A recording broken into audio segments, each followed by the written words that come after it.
capítulo 11, versículo 28, o próprio Senhor Jesus chamando: vinde a mim todos os que estáis cansados e oprimidos, e eu vos aliviarei.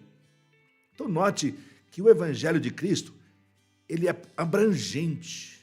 Ninguém pode se dizer assim, não, para mim o Evangelho não me alcançou. Quando nós lemos lá no Antigo Testamento, Deus, no capítulo 45 e versículo 22 do livro do profeta Isaías, Deus está dizendo: olhai para mim e sereis salvos, vós todos os termos da terra, porque eu sou Deus e não há outro. No capítulo 55, versículo 1, também do livro do profeta Isaías, o próprio Deus está dizendo: ó vós todos os que tendes sede, vinde às águas, e vós que não tendes dinheiro, vinde, comprai, comei, sim, vinde, comprai, sem dinheiro e sem preço, vinho e leite. Aleluia! Eu me alegro com isso, porque o convite do Evangelho de Cristo, queridos, ele é abrangente, ele é universal.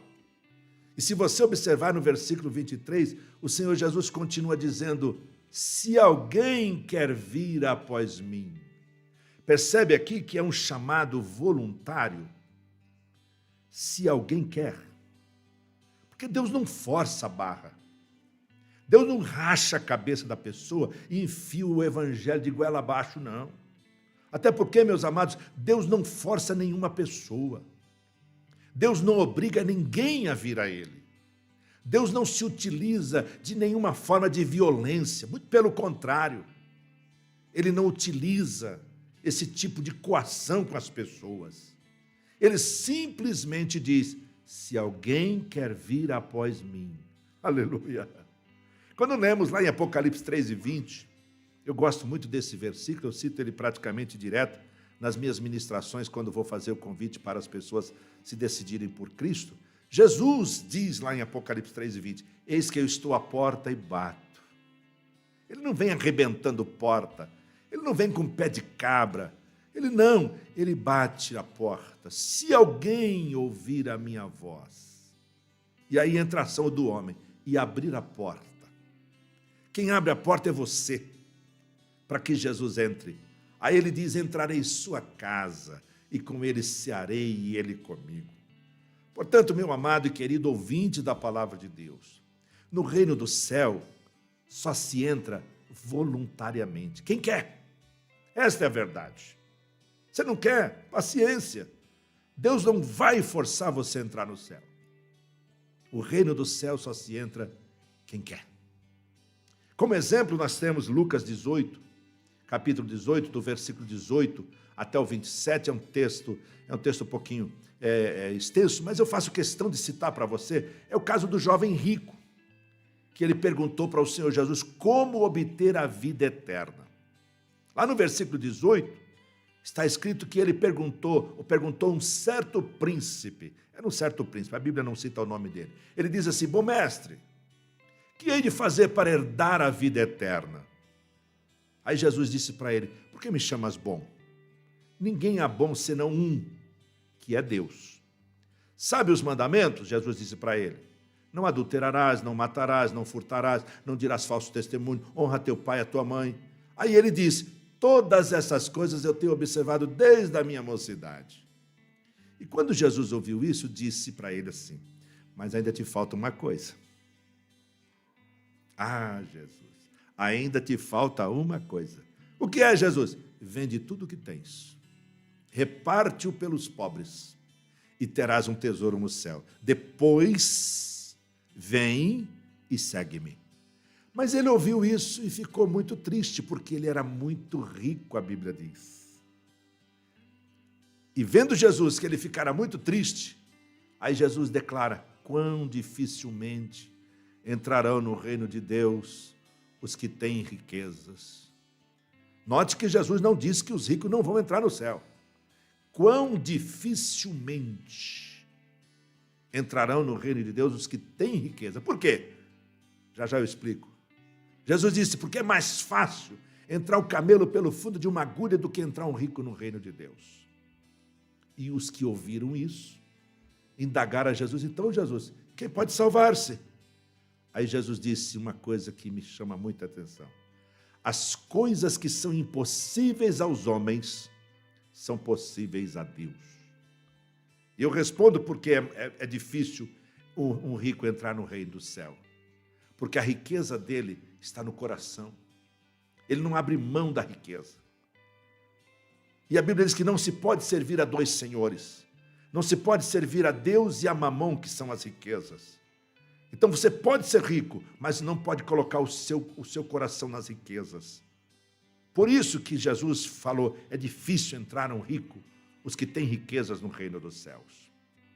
Quando a gente ainda lê Lucas 9, 23, o Senhor Jesus acrescenta a seguinte condição para entrar no reino do céu: tem que negar-se a si mesmo. Isso é muito difícil para o ser humano, negar-se a si mesmo. Queridos, é interessante observar que o Senhor Jesus, ele não disse renuncie a certos vícios. Jesus não disse renuncie a certos pecados. Mas o que Jesus disse? Negue-se a si mesmo. Isto, meu amado e querido ouvinte, nos ensina que a vida cristã não consiste em desejar certas coisas que por natureza são mal, mas nos ensina a vida cristã que nos rendendo ao Senhor totalmente, a gente está dizendo que está se negando a nós mesmos. Muito mais grave do que certos vícios e pecados, amados, é o caráter indômito, ou seja, não domesticado, um caráter dominado pela soberba, um caráter altivo, arrogante, e que não se dobra à vontade de Deus. É uma ferrenha insistência de impor a todo custo os nossos critérios sobre os critérios de Deus e de sua palavra. Portanto, amados, quando dissermos, como disse o apóstolo Paulo, não vivo mais eu, mas Cristo vive em mim, aí sim estaremos de fato negando a nós mesmos. Aleluia. Devemos sim negar o desejo egoísta de usar o nosso tempo, de usar o nosso dinheiro como melhor nos apraz e ainda escolher uma direção correta para a nossa vida. Entretanto, a melhor escolha a se fazer, querido, é fazer a vontade de Cristo, é fazer a vontade de Deus. Glória ao nome do Senhor. No Evangelho de Lucas 9, 23, acrescenta-nos o Senhor Jesus ainda a correta atitude a que se deve tomar. E a verdadeira atitude é tomar a cada dia a sua cruz. Levar a cruz, querido e amado ouvinte, significa identificar-se completamente com a mensagem de Cristo, mesmo que isto implique nos ir até a morte. Aqui, amados, temos a parte medular, a parte neurálgica da mensagem. Tome a sua cruz. Aleluia. E notem, amados, que o Senhor Jesus Cristo está falando de uma multidão que anda em busca de saúde, de pães, de peixes, de solução para os seus problemas, para aqueles que buscavam uma coroa de glória e etc. Porém, o Senhor Jesus Cristo lhes oferece o quê? Lhes oferece uma cruz. Em uma outra ocasião, o Senhor Jesus ofereceu jugo, ofereceu sofrimento, ofereceu batismo na morte. Numa outra ocasião, o Senhor Jesus lhes ofereceu espada e fogo.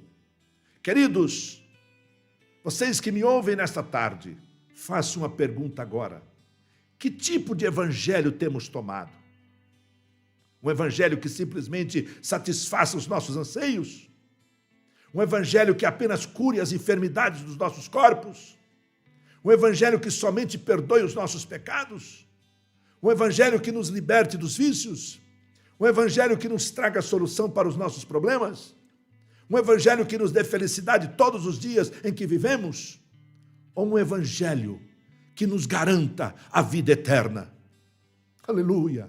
Lembremos-nos, amados, que o Senhor Jesus nos propôs uma cruz.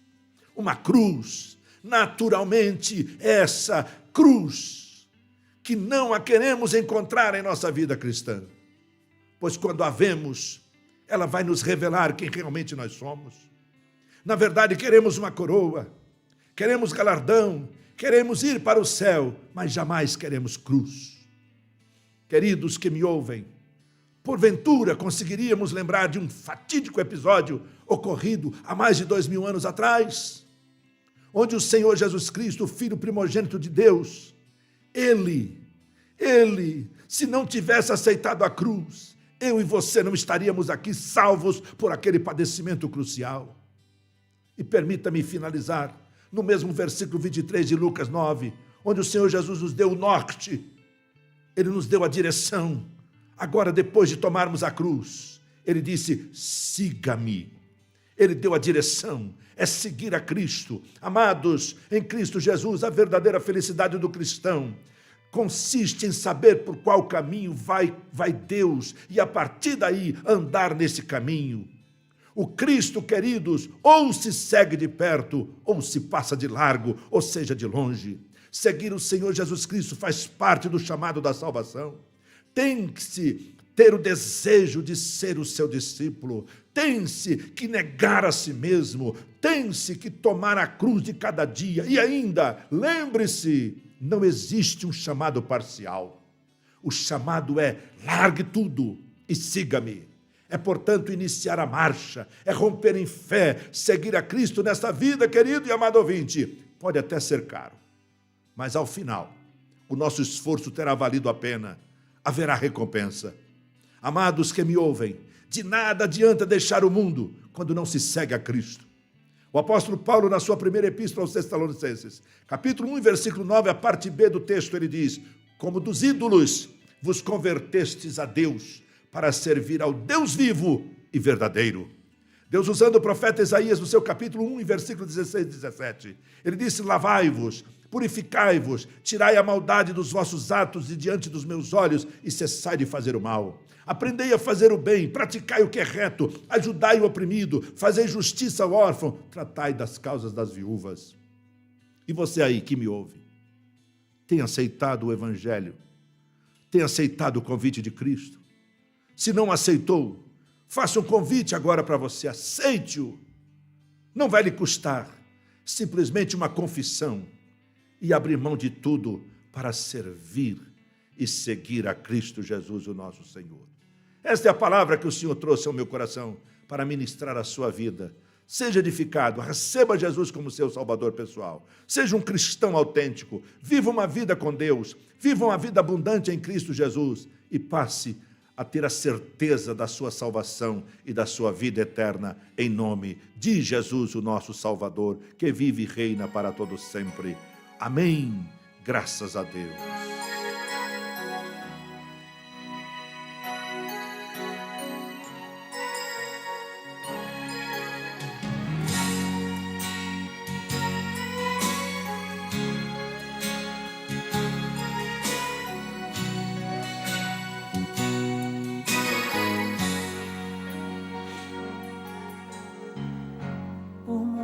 Tempo eu andei distante do Senhor Jesus. Vivi tão triste, até chorei, em densas trevas sem ter luz, sentindo o peso do pecado. Ouvi a voz do Mestre amado, dizendo assim, cansados e oprimidos, vinde a mim, e eu vos aliviarei,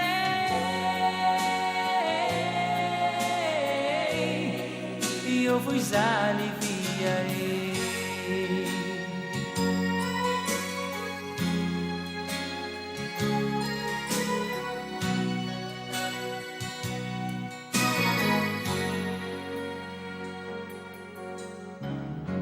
Eu era escravo dos meus vícios, viver pra mim era ilusão, sempre caindo em precipícios, busca de satisfação. Em meio a tanto sofrimento, Jesus com amor me trouxe além.